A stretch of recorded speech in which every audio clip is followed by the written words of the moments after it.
James Brown was finishing his final song when a 92-year-old woman in a wheelchair started crying in the front row.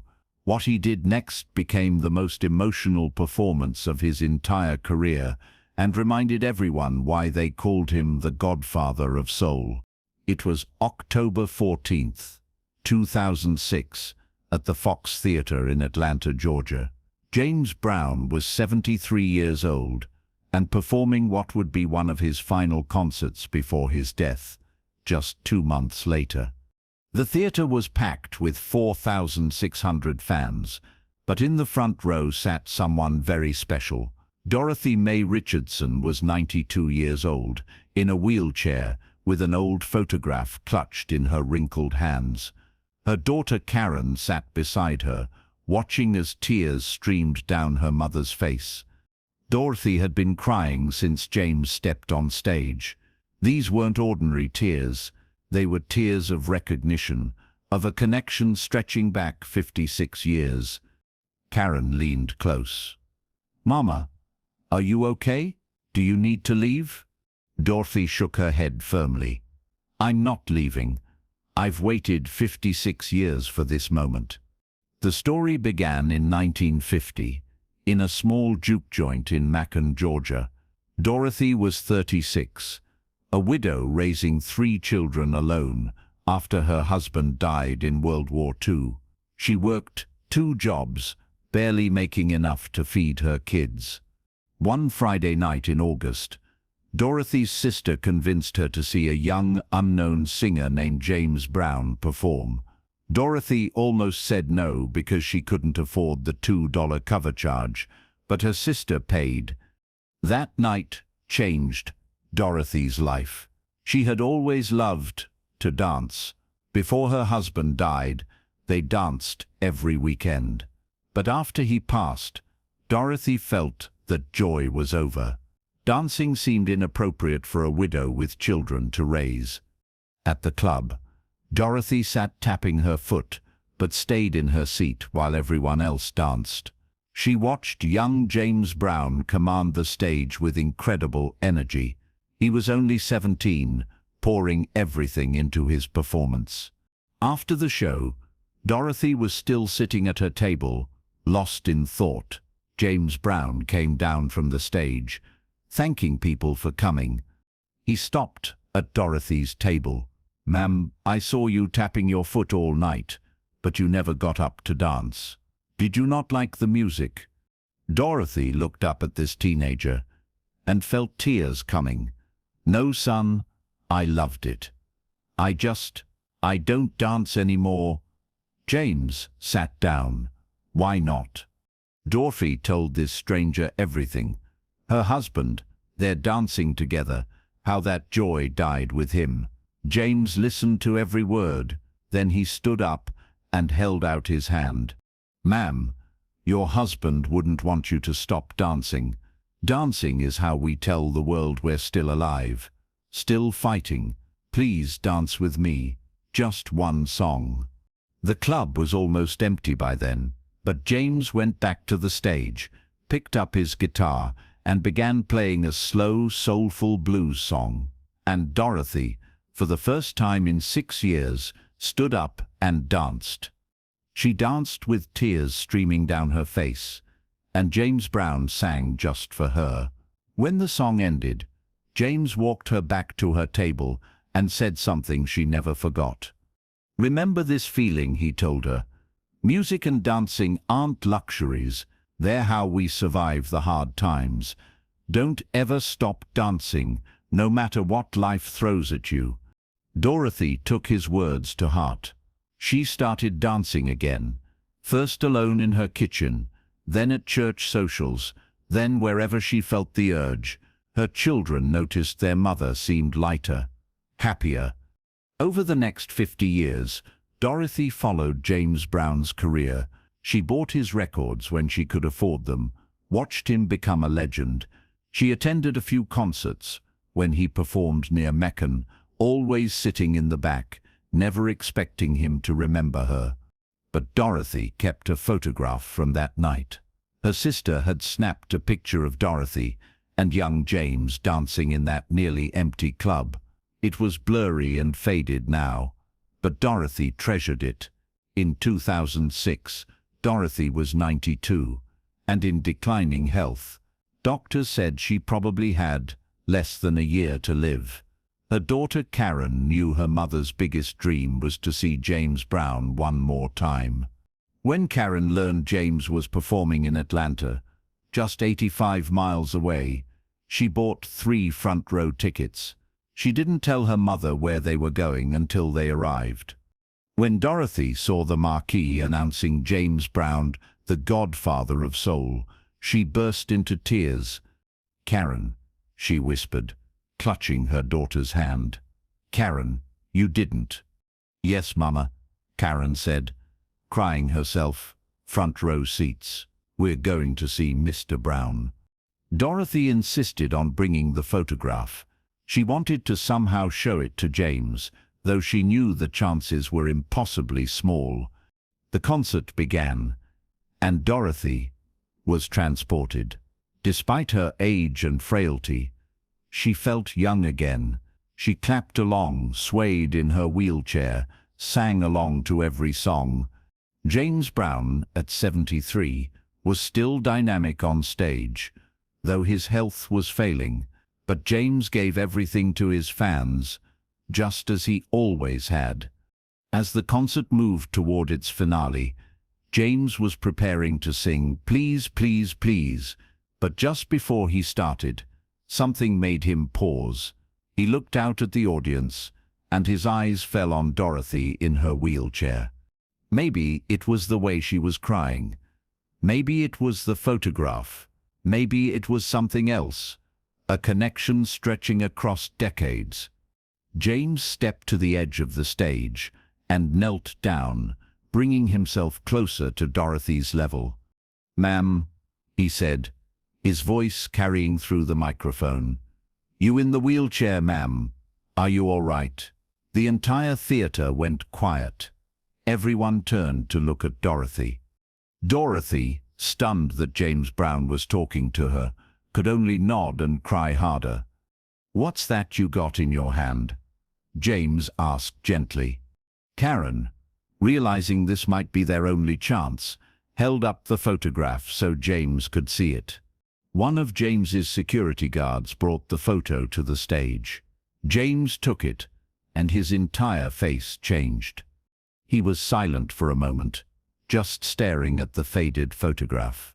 His band, his crew, the audience, everyone waited. "This is from Macon," James said quietly. "This is from 1950. This is from one of my first shows." He looked back at Dorothy with wonder. "Ma'am, are you the lady who said she didn't dance anymore?" Dorothy nodded, sobbing. The Fox Theatre was so quiet you could hear Dorothy's tears. James Brown handed his microphone to his band leader. Everyone thought he was going to continue the show. Instead, James walked to the steps and came down into the audience. He walked straight to Dorothy's wheelchair.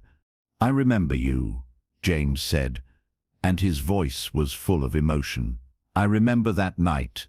You were so sad, and we danced, and I told you. You told me to never stop dancing," Dorothy whispered.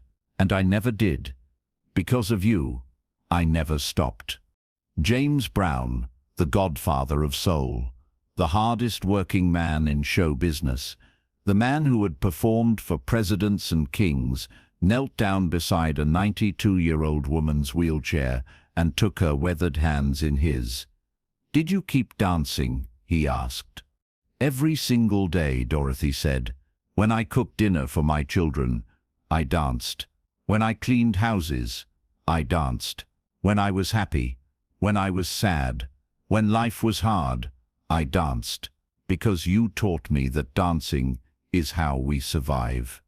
Tears were streaming down James's face now. "You remember what I said? After all these years, you remember." "I never forgot," Dorothy said. "You saved my life that night.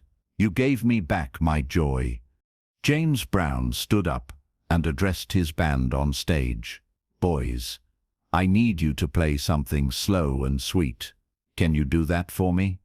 The band, confused but following their leader's direction, began playing a slow, soulful melody. James looked at Dorothy. "Can you stand, even just for a moment?"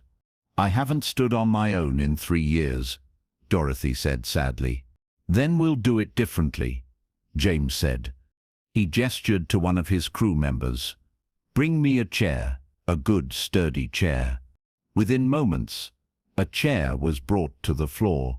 James Brown sat down in the chair, facing Dorothy's wheelchair. And then, sitting just inches apart, James Brown and Dorothy Mae Richardson danced. They couldn't move much. James was 73 and exhausted from the show.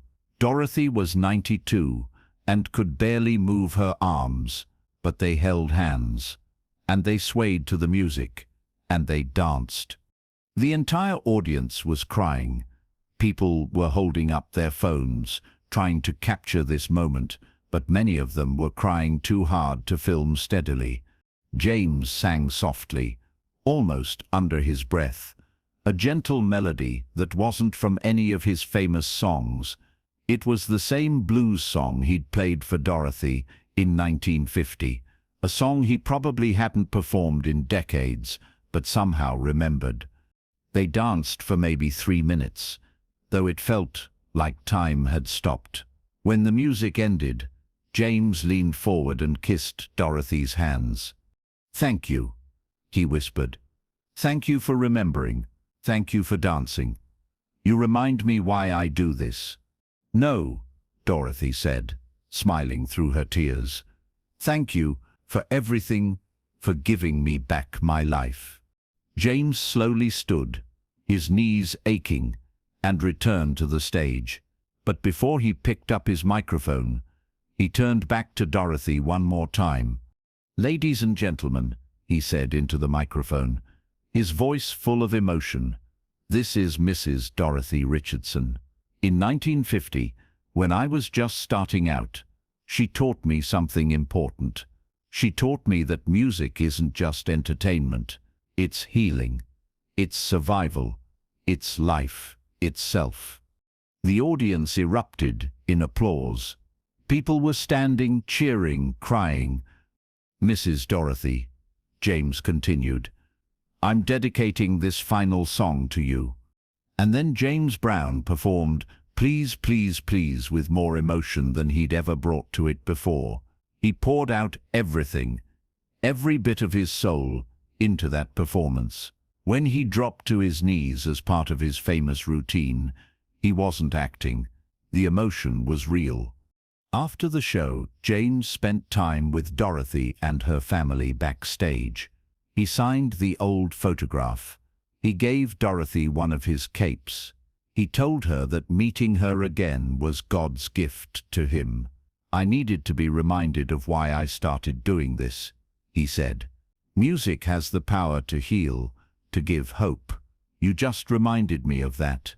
3 days later, Dorothy Mae Richardson passed away peacefully, surrounded by her family. She was wearing James Brown's cape, and she was smiling. Karen called James Brown's manager to inform him. She didn't know if the message would get to James, but she wanted to thank him for giving her mother the most beautiful final memory anyone could ask for. James Brown himself called Karen back that same day. "Your mother was a blessing," James told her, his voice thick with emotion. "She reminded me of something I'd forgotten. She reminded me that what we do matters, that one act of kindness can ripple through a lifetime." James Brown died just 2 months later, on Christmas Day, 2006. Among the personal effects found in his home was the photograph from 1950, which he'd asked Dorothy's family if he could keep a copy of. He'd had it framed and placed on his bedside table. The footage of James and Dorothy dancing went viral on YouTube, viewed over 20 million times. Comments come from all over the world. "This is what humanity should be." The Dorothy Mae Richardson Foundation was established in 2007, providing music therapy and dance classes for elderly people in nursing homes across Georgia. Their motto, "Dancing is how we survive." Today, that story is told as one of the most beautiful moments in music history, not because of fame or spectacle, but because of simple, profound truth. A teenager took a few minutes to be kind to a sad widow, and that kindness echoed across 56 years. A 73-year-old legend returned it. And for 3 minutes, two people proved that compassion, memory, and human connection are more powerful than time. James Brown spent his life telling people to get up, to feel good, to keep moving. But perhaps his greatest gift was given on 2 nights, 56 years apart, when he reminded one woman that she was still alive, still worthy of joy, still meant to dance. If this story moved you, please share it with someone who needs to be reminded that small acts of kindness can change lives forever. Have you ever had someone show you unexpected compassion? Let us know in the comments, and subscribe for more amazing stories about the hearts behind music's greatest legends.